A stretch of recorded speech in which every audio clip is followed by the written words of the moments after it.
Hi all, അസ്സലാമു അലൈക്കും. Welcome back to Silnas kitchen. ഇന്നത്തെ റെസിപ്പി എത്ര കഴിച്ചാലും മതി വരാത്ത നല്ല അടിപൊളി ടേസ്റ്റി ആയിട്ടുള്ളൊരു ഈവനിങ് സ്നാക്സിൻ്റെ റെസിപ്പിയാണ്. എന്തായാലും നിങ്ങൾക്ക് എല്ലാവർക്കും ഇഷ്ടാവും. അതുകൊണ്ട് തന്നെ ഈ വീഡിയോ സ്കിപ്പ് ചെയ്യാതെ മുഴുവനായിട്ടൊന്ന് കണ്ടു നോക്കണേ.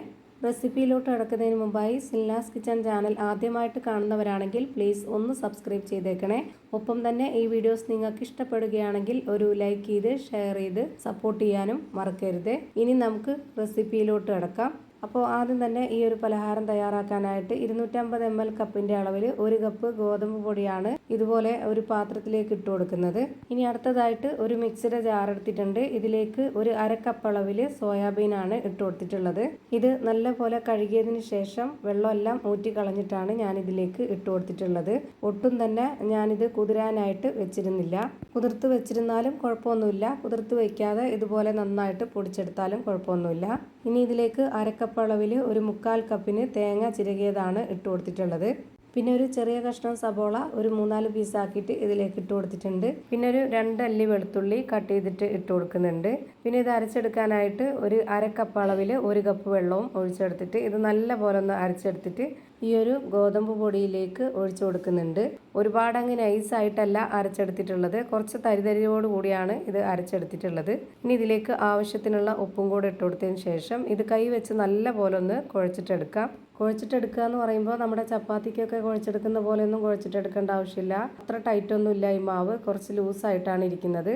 ഞാനിപ്പോൾ ഇതിലേക്ക് വേറെ വെള്ളമൊന്നും ഒഴിച്ചു കൊടുത്തിട്ടില്ല, അതിൻ്റെ ആവശ്യം വന്നിട്ടില്ല. ഇപ്പോൾ ആ മാവ് നന്നായിട്ട് ഒതുക്കിയെടുത്തിട്ടുണ്ട്. ഇനി കയ്യിൽ കുറച്ച് ഓയിലോ എണ്ണയോ ഒന്ന് സ്പ്രെഡ് ആക്കിയതിന് ശേഷം നമുക്ക് ഇതിൽ നിന്ന് കുറച്ച് മാവ് എടുത്തിട്ട് ചെറിയ ചെറിയ ബോൾസ് ആക്കിയിട്ട് എടുക്കാം. ഞാനിപ്പോൾ ഇതുപോലെ ചെറിയ ചെറിയ ബോൾസ് ആക്കിയിട്ടാണ് എടുക്കുന്നത്. നിങ്ങൾക്ക് എത്ര വലിപ്പത്തിലാണോ ഏത് ഷേപ്പിലാണോ എടുക്കേണ്ടത് അതിനനുസരിച്ചൊക്കെ എടുക്കാവുന്നതാണ്. ഇപ്പോൾ ഇവിടെ ഞാനെല്ലാം ഇതേപോലെ ഒരേ വലിപ്പത്തിൽ റെഡിയാക്കി എടുത്തിട്ടുണ്ട്. ഇനി ഇത് ആവിയിലാണ് വേവിച്ചെടുക്കേണ്ടത്. ഇത് ആവിയിൽ വേവിച്ചെടുക്കാനായിട്ട് ഞാനിവിടെ ഒരു പാൻ സ്റ്റൗവിലേക്ക് വെച്ച് കൊടുത്തതിന് ശേഷം അതിലേക്ക് വെള്ളം ഒഴിച്ചു കൊടുത്തിട്ടുണ്ട്. കുറച്ച് വെള്ളമാണ് ഒഴിച്ചു കൊടുത്തിട്ടുള്ളൂ. ഇനി ഇതിലേക്കൊരു റിങ് ഇറക്കി വെച്ച് കൊടുക്കുന്നുണ്ട്. ആ ഒരു റിങ്ങിൻ്റെ പകുതി വരെ നിൽക്കുന്ന വെള്ളമേ ഒഴിച്ചു കൊടുക്കാവുള്ളൂ. ഈ ഒരു സ്റ്റീൽ പാത്രം ഇതിനുള്ളിലേക്ക് ഇറക്കി വെച്ച് കൊടുത്തതിന് ശേഷം ഇനി ഇത് അടച്ചു വെച്ചിട്ട് വേവിച്ചെടുക്കാം. ഇഡ്ഡലി ചെമ്പിൽ വേവിച്ചെടുക്കണമെന്നുള്ളവർക്ക് അങ്ങനെ ചെയ്യാം, അല്ലാന്നുണ്ടെങ്കിൽ ഇതുപോലെ ചെയ്യാൻ കുഴപ്പമൊന്നുമില്ല, നന്നായിട്ട് വെന്ത് കിട്ടും പെട്ടെന്ന് തന്നെ. ഇനി ഇതൊന്ന് അടച്ചു വെച്ച് കൊടുത്തതിന് ശേഷം ഇതിൻ്റെ ഹോളിൽ ഒരു പേപ്പർ തിരികെ വെച്ച് കൊടുക്കുന്നുണ്ട് എയർ ടൈറ്റ് ചെയ്തിരിക്കാൻ വേണ്ടി. ഒരു 10 മിനിറ്റ് നേരം മീഡിയം ഫ്ലെയിമിലിട്ടിട്ട് ഇത് വേവിച്ചെടുക്കാം. ഇപ്പോൾ കണ്ടില്ലേ, നന്നായിട്ട് വെന്ത് കിട്ടിയിട്ടുണ്ട്. ഇനി ഇതിൻ്റെ ഫ്ലെയിം ഓഫ് ചെയ്തതിന് ശേഷം ഇതൊന്ന് മാറ്റി വെക്കുന്നുണ്ട്. ഇനി ഒരു കാര്യം കൂടി ചെയ്യാനുണ്ട്. അപ്പോൾ അതിന് വേണ്ടിയിട്ട് ഒരു പാത്രത്തിലേക്ക് ഇതുപോലെ 1 ടേബിൾ സ്പൂൺ അളവിൽ കാശ്മീരി മുളക് പൊടിയാണ് ഇട്ട് കൊടുക്കുന്നത്. പിന്നെ ഒരു നുള്ള് ഗരം മസാലപ്പൊടിയും ഒരു നുള്ള് മഞ്ഞൾപ്പൊടിയും. ഇതിലേക്ക് ഈ ഒരു മസാലയ്ക്ക് ആവശ്യത്തിനുള്ള ഒരു നുള്ള് ഉപ്പും കൂടെ ഇട്ട് കൊടുത്തതിന് ശേഷം കുറച്ച് വെള്ളം ഒഴിച്ച് കൊടുത്തിട്ട് ഇത് നന്നായിട്ടൊന്ന് മിക്സ് ചെയ്തിട്ടെടുക്കാം. മുളക് പൊടി ഓരോരുത്തരുടെ എരിവിനനുസരിച്ച് കൂട്ടിയും കുറച്ചൊക്കെ ഇട്ട് കൊടുക്കാവുന്നതാണ്. അതുപോലെ ഞാനിവിടെ ഒരുപാട് എരിവ് വേണ്ടാന്ന് കരുതിയിട്ടാണ് കാശ്മീരി മുളക് പൊടി ഇട്ട് കൊടുത്തിട്ടുള്ളത്.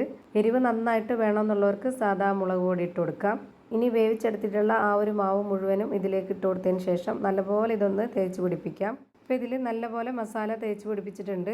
ഇനി അടുത്തതായിട്ട് ഒരു പാൻ സ്റ്റൗവിലേക്ക് വെച്ചതിന് ശേഷം അതിലേക്ക് കുറച്ച് എണ്ണ ഒഴിച്ചു കൊടുക്കുന്നുണ്ട്. ചൂടായി വന്ന എണ്ണയിലേക്ക് കുറച്ച് കടുക് ഇട്ട് കൊടുത്തതിന് ശേഷം കടുക് നന്നായിട്ടൊന്ന് പൊട്ടി വന്നതിന് ശേഷം ഇതിലേക്ക് റെഡിയാക്കി വെച്ചിട്ടുള്ള ആ ഒരു ബോൾസ് ഇട്ട് കൊടുക്കാം. ഒരുപാട് നേരിട്ട് വേവിച്ചെടുക്കുകയൊന്നും വേണ്ട, ജസ്റ്റ് ഒന്ന് ഫ്രൈ ചെയ്തെടുത്താൽ മതി. ഇതുപോലെ നന്നായിട്ടൊന്ന് ഇളക്കി കൊടുത്തുകൊണ്ടേ ഇരിക്കുക. അപ്പോൾ എല്ലാ ഭാഗവും ഒരുപോലെ ഫ്രൈ ആയി കിട്ടും.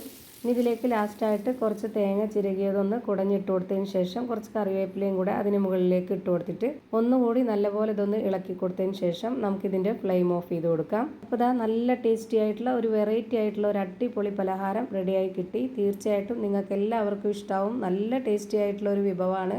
ഇത്രയേ ഉള്ളൂ ഇന്നത്തെ വീഡിയോ ഇഷ്ടമായാൽ ലൈക്ക് ചെയ്യാനും കമൻറ്റ് ചെയ്യാനും ഷെയർ ചെയ്യാനും മറക്കരുത്. അതുപോലെ തന്നെ ഞാനിടുന്ന പുതിയ വീഡിയോസ് നോട്ടിഫിക്കേഷനായിട്ട് കിട്ടുന്നതിന് വേണ്ടി സബ്സ്ക്രൈബ് ചെയ്ത് ബെല്ലൈക്കൺ അമർത്തി അതിൽ ഓൾ എന്ന ഓപ്ഷൻ എനേബിൾ ചെയ്ത് കൊടുക്കാനും മറക്കരുത്. പുതിയൊരു വീഡിയോയുമായി വീണ്ടും വരും. Thank you for watching.